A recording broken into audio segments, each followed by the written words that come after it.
Good Saturday morning, peeps. Hope y'all are blessed. I know I am. I don't know if this is a preaching message or just me sharing my thoughts, but I feel compelled to come on here and speak my mind a little bit. So here we go.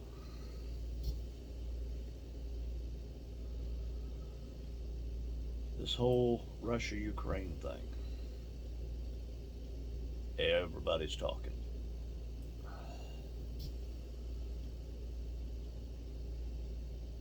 I was watching earlier a live feed from Kiev and the fighting going on there. And I think everyone will agree. Well, no, let me rephrase that. Not everyone, obviously, from what I saw. But it had a live feed on it with comments. And I can't even say the majority of the United States or the world. I can't use the word majority, but a lot of people are treating this like a property line dispute between two angry neighbors. And it's much more than that.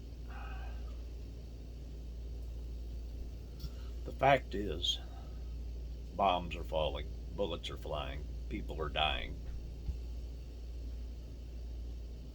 And a lot of the comments, a good deal of them, from all over the world, because this was a live stream from Kiev in the Ukraine. So some of the comments were worldwide. But a lot of people are saying, what's the big deal?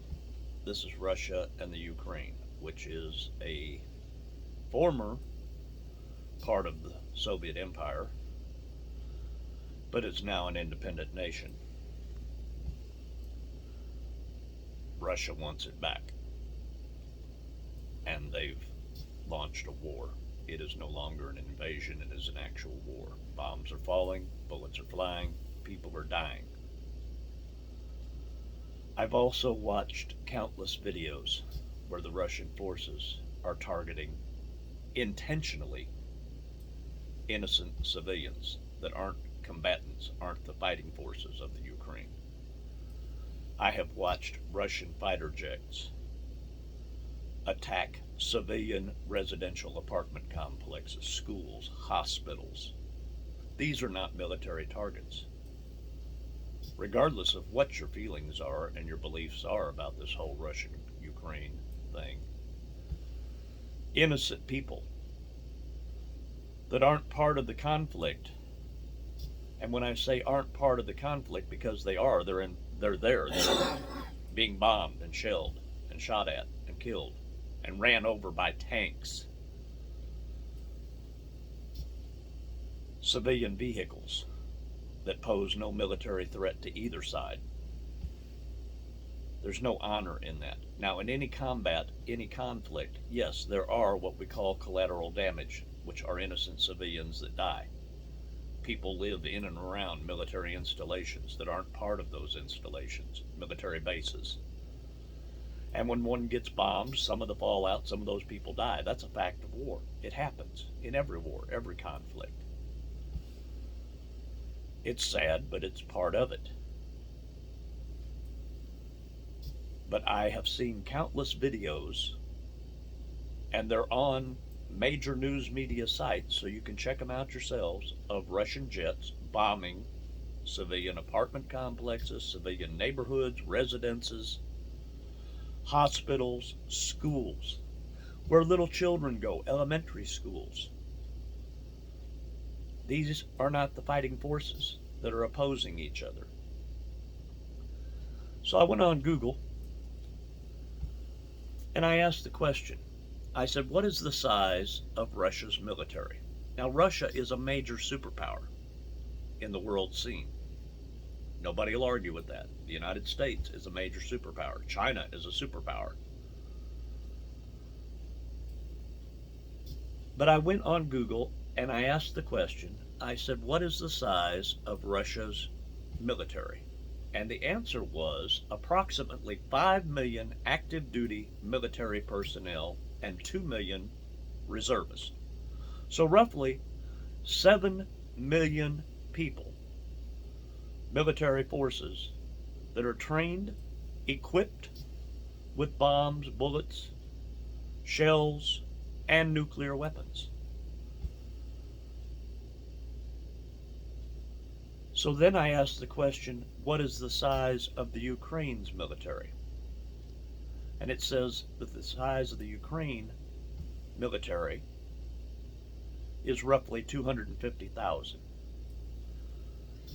So you have a superpower army of roughly 7 million potential armed forces attacking a military nation that only has 250,000 troops.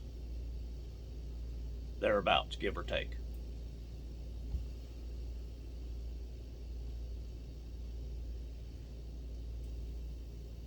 Russia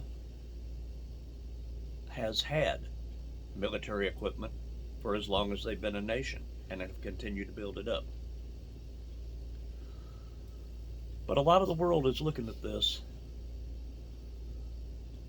as a property line dispute between angry neighbors and saying, it doesn't affect us. Let them do whatever they want, and it's not our problem. But it is our problem. It's the world's problem. Our president, our government, and some other governments have placed sanctions on Russia for the invasion and the atrocities that are going on there. Sanctions don't stop bombs and bullets. Yeah, it might hurt the financial aspects of Russia, might put some strain on them financially, but it does nothing to affect the military hardware they have at their disposal to launch attack against a country like Ukraine or whoever they want to fight with.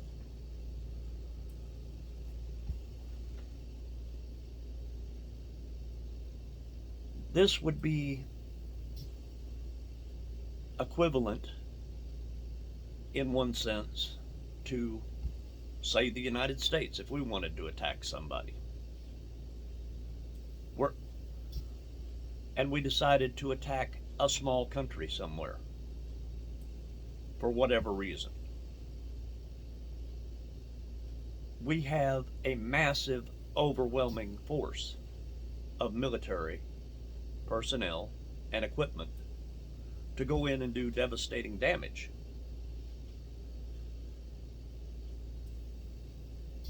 This is not a fair fight. Russia amassed well over 100,000 troops on the Ukraine borders before they ever launched the invasion.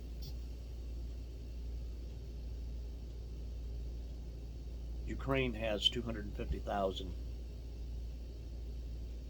people, roughly, give or take, in their military. And as I've already said, sanctions don't stop bullets and bombs from falling. This is not two angry neighbors trying to resolve with violence a property line dispute. This is a power grab, any way you slice it. Putin, Russia's president, has already said publicly on worldwide television for the rest of the world to stay out of this, or they will face consequences the likes of which they've never seen. He's talked about using hypersonic missiles in the Ukraine and against anyone who interferes. He's talked about nuclear strikes against anyone who interferes. This is serious business, folks. And still a lot of people are saying, well, it's Russia and the Ukraine. It doesn't affect us. But it does. In many ways. This current conflict, whatever you want to call it, war or whatever, between Russia and Ukraine right now, does have worldwide impact. It will affect supply lines. It will affect food, oil, gas prices. Even here in the United States, it's already happening. Our president levied more sanctions this week against Russia. Putin publicly responded and threatened nuclear strikes on the United States. He threatened cyber attacks on the United States that would shut down our financial institutions, our banks, our power grids, our utilities. That's an act of war, peeps. Aimed at us. Yesterday, and you can check this out, it's in the news, Russia landed two of their highly supersonic, hypersonic, whatever you want to call them, nuclear bomber planes in Venezuela, right in our backyard, fully armed with nuclear bombs.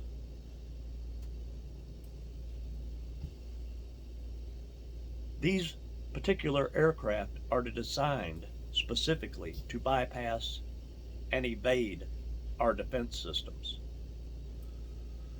Now, Venezuela is a couple of countries away from us, off our southern borders, but those planes, if they get through with their nuclear payloads, could hit us much faster than one of their nuclear missiles launched from Moscow could. And unless our jets and our defenses were able to detect and intercept them before they dropped their payload, they could devastate wherever they decided to drop those bombs. Now, Putin has done this as a defensive move and as a warning to the United States to stay out of this. That's clear and present what it is, any way you slice it. He has positioned himself just like Russia did in the Cuban Missile Crisis when they were putting missiles in Cuba, and President Kennedy said, get them out of there. Because Cuba is only 90 miles off the Florida coast. One of those missiles could be here in minutes. That's why we had the whole Cuban Missile Crisis. Some of you aren't old enough to remember it, but you can Google it and read the story. We were on the brink of nuclear war with Russia at that time. We're there again. For a couple of years now, myself and other preachers have been telling you that war is coming to the United States. Many of you said we're paranoid. We're fearmongers. We're using scare tactics. Well, we're there again. We are at the brink. Now, another problem, nobody wants a nuclear war. Nobody wants a world war. People die. Millions of people die. And the big argument against nuclear war is if Russia were to get one of these planes through and attack us, that would set off a nuclear response on our end, which would be nuclear war. There wouldn't be much left of the United States or Russia if we went all out nuclear. That's a fact. Google it.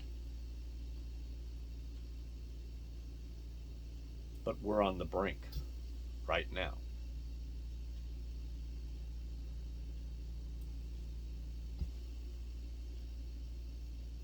What do? Our government has deployed troops to nations around the Ukraine. President Biden has said he's not going to put troops in the Ukraine because Vladimir Putin has said if he does, then we're at direct war with Russia. And they will retaliate with everything they've got, including nuclear weapons. How paranoid am I now? How fear-mongering am I now? How many scare tactics am I using? This is the reality of where we are in the world. This may lose me some followers, but sanctions, as I said, don't stop bullets, bombs, and artillery shells or nuclear weapons. Somebody in the world needs to take a stand and stop this before it escalates out of control and spirals out of control into all out world war. Now, many of you are going to say, I'm doing it again. I'm spreading fear. I'm spreading paranoia.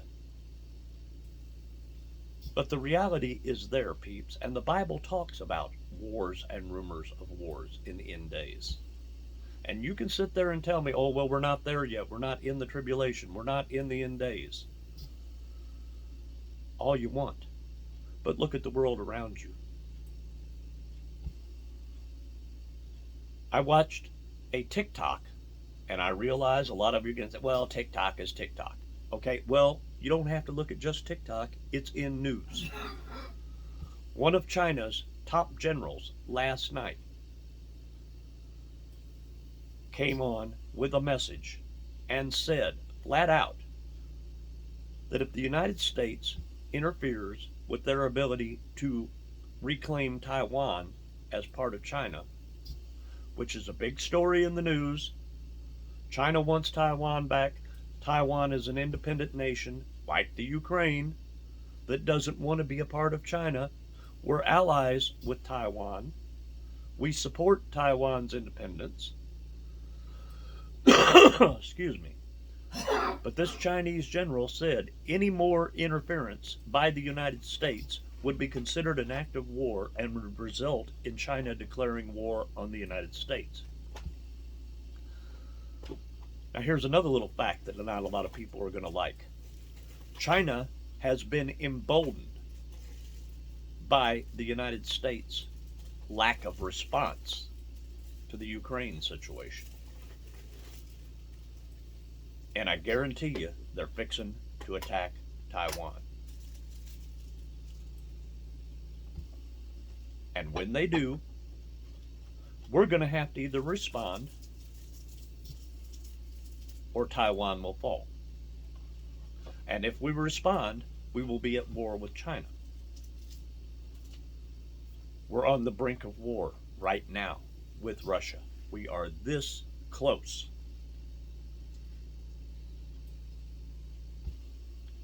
It's like gasoline a 5-gallon gasoline has been poured on a small brush pile in your yard. You don't need that much gas to light it off. But it's like a 5-gallon gas. And when you throw a match on that thing, you're going to get a big boom. And if you're standing too close, you're going to get burned up. Because that's way too much accelerant that only needs a spark to be completely out of control.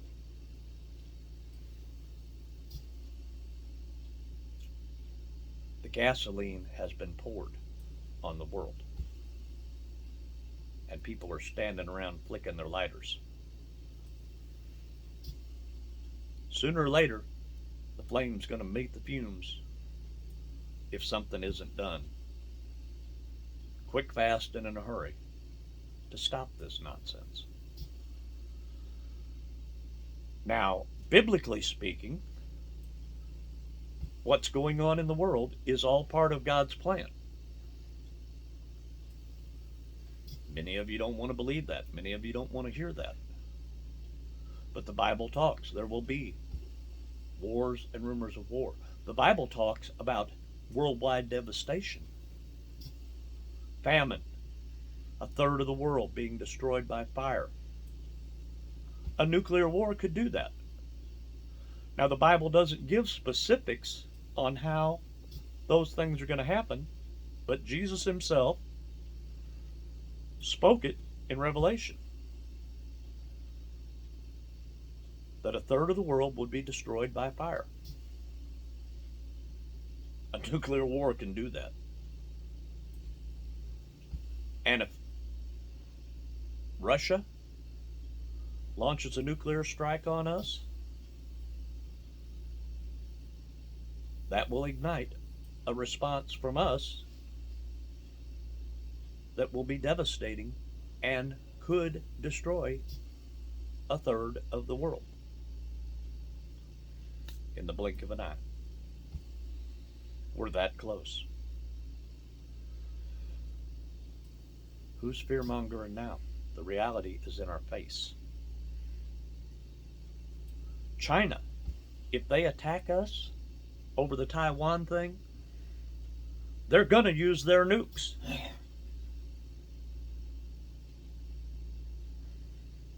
And we're going to have to respond.